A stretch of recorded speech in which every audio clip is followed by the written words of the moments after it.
I would kind of like to apologize for the comments that they're saying to my videos, because I didn't intend to bring this kind of stuff out either. When I learned this, something inside of me was pulling at me and was telling me to put this out there. And so I did it because, like I said, something was telling me to do it. So I did. And like I said, as far as waking up the race, I don't know. Maybe given time, some people will stumble on my video and they will be just as ignorant as I was, and it'll help wake them up to see the truth. So that's what I'm hoping. So, second of all, I do want to clarify too that I know that the black people that are here in the United States now are not African. I know that. The term African American is what has pinned on them. Basically, I feel to try to keep hiding their true identity. They want them to think they're African, so they won't find out who they really are. So I know, and I wanted to clarify that I know the black people here are the true Hebrew Israelites. I know that. So let me just get that out there and clarify that. Also, something interesting that some people may not know is that actually Africans, they don't like the black race that's over here. They don't like them. They hate them. And the only thing conclusion that I can come to is that because the Africans know that they're the true Hebrew Israelites. They know they're the chosen people of God. So, therefore, they hate them. That's the only conclusion that I can come to. So, I just wanted to clarify that I do know that they are not African. Just because the man got them from the continent that we now know as Africa doesn't make them African. I mean, okay, I live in America, but I'm not American. I mean, it was not my choice to be here, and I don't like it here. Simple. I mean, that's just being honest. So, like I said, just because they were brought from the continent of Africa doesn't make them African. And I wanted to read something. It's from a book called From Babylon to Timbuktu. And if you can get this book, I would encourage it because it's really interesting. There's a paragraph, here on page 84. It says, in the year 65 BC, the Roman armies under General Pompey captured Jerusalem. In 70 AD, General Vespasian, I'm not sure if I'm saying that right, and his son Titus put an end to the Jewish state with great slaughter. During the period of the military governors of Palestine, many outrages and atrocities were committed against the residue of the people.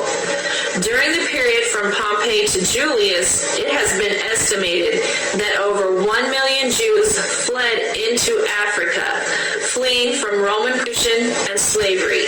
The slave markets were full of black Jewish slaves.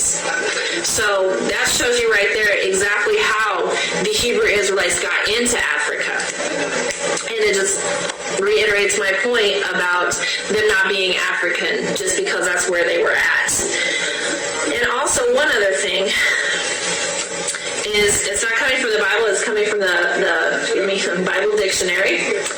And under Ham, it says, the youngest son of Noah, born probably about 96 years before the flood, and one of 8 persons to live through the flood. Now this is the key point.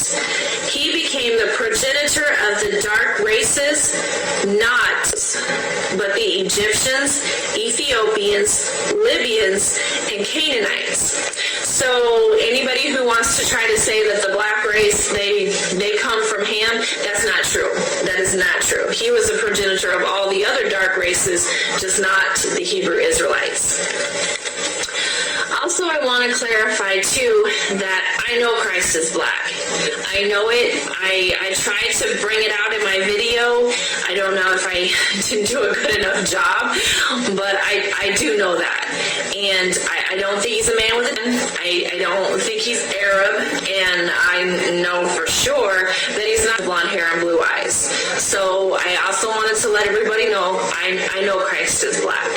So just wanted to get that out there. And lastly, some comments about, just girl's trying to worm her way in.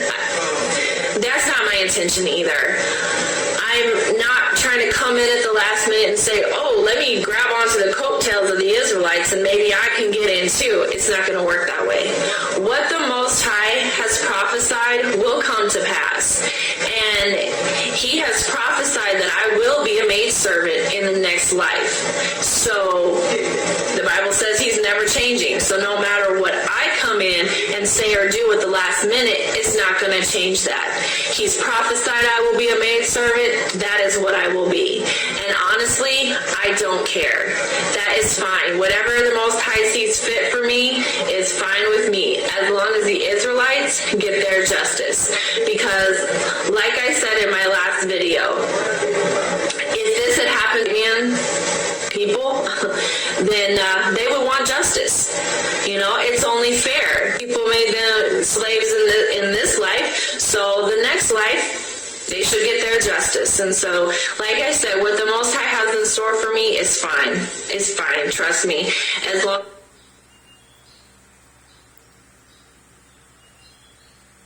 So they should make their own tongues to fall upon themselves. All that see them shall flee away. Psalm 64:8.